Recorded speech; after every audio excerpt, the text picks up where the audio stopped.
Miseensonni raayyaa Itoophiyaa godina Baashaggar aanaa Boosaatii fi Qeellam Wallaggaa Anfilootti akkasuma gama kaaniin kibba Oromiyaa Gujii lixaatti hedduun isaanii harka isaanii kennatanii jiraachuun himamee jira.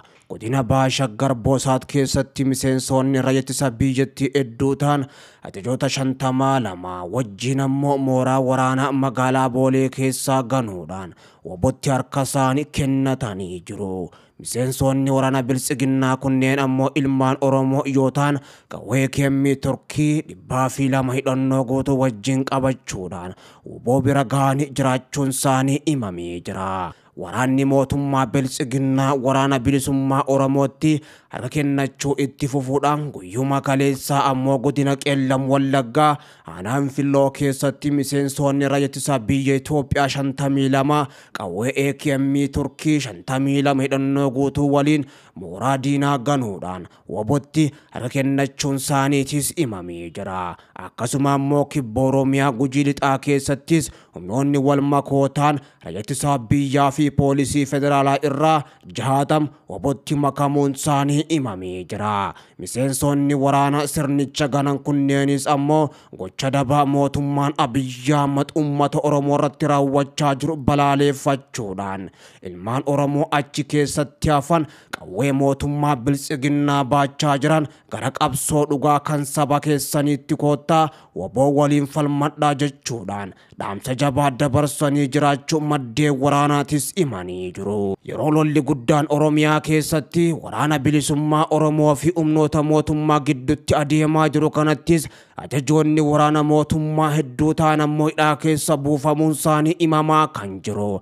Bakkoota danutti ammoo waraanni bilisummaa Oromoo woboon irra waan aanee fi humna isaanii ammoo waan barbadeessaa jiruuf ajaja gubbaarra isinitti kennamee fi dirqama keessan baachaan jirtan waraana bilisummaa Oromoo woboo rukutus hin dandeenye if duuba deebisuus hin dandeenye jechuudhaan ajajoonni waraanaa hedduu ta'an ammoo hidhaa keessa buufamaa kan jiran. Kanneen hafan ammoo lixa dabalatee jiddu galeessaa fi akkasuma gama kaaniin kibba Oromiyaattis tarkaanfii mootummaan fudhachaa jiru kana baqachuudhaan fadhiidhumaan ammoo waraana bilisummaa Oromoottis harka isaanii laachaa jiraachuun himamee jira.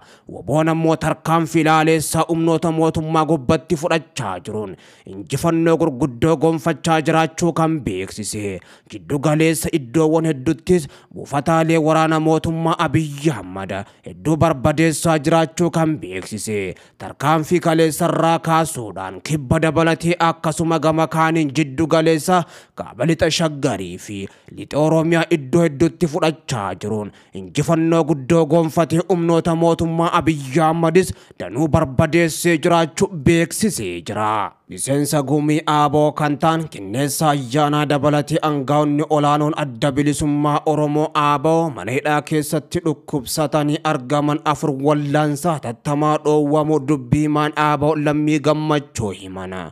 Qindeessaa Ayyaanaa Daawit Abdataa Gadaa ol jira PhD dhaa fi Gadaa Gabbis kan qajeelcha poolisii magaalaa Buraayyuutti hidhamanii jiran dhibee hammaataadhaan qabamanii jiru jedha Lammiin. Qindeessaa Ayyaanaa fi Daawit Abdataa dhibee lafee dugdaati yoo miidhaman ammoo Gadaa ol jir yaalii baqaqsanii hodhuu kanaan dura godhatee wal qabatee dhukkubsachaa jira. Gadaa Gabbisaan ammoo hapitaayitii biidhaan qabamee jira jedhan. Hidhamtoota kanneen keessaa ammoo Qindeessaan lafee dugdasaa garmalee waan hubameef deemuudhaa fi dhaabbachuus hin danda'u jedhanii. Abukaattoo hoggantoota olaanoo aaboo kanaa kan ta'an ammoo Tuulii Baay'isaa gama isaaniitii yaalii ogeessi fayyaa Qindeessaadhaaf ajaja kan ammoo hospitaala ciisee yaalamuu qabu poolisii waan dhoowweef fayyaansaa ammoo haala yaaddeessaa keessa jira jedhee jira. Inni Qindeessaan geejjiba mataasaa kireeffachuudhaan ammoo guyyaadhaan ganamaa fi galgala gara hospitaala deddeebuus ammoo hin danda'u.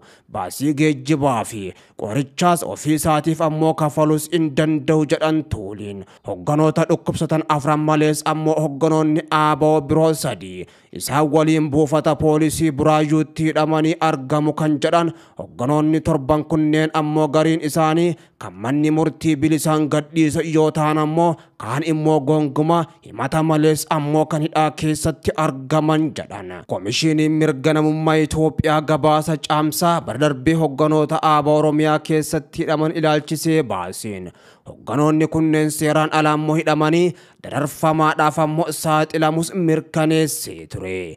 ABO'n hoggantoonni isaa bara 2019 irraa eegalee mana hidhaatti dararamaa jiran akka gallakkifaman irra deebiidhaan ammoo gaafachaa kan ture. Haga ammaatti mootummaan Abiyyi Ahmad tokko isaanii otoo hidhaa keessaan baasin danuu hidhaa keessatti adamsee irra taa'uu irratti argama.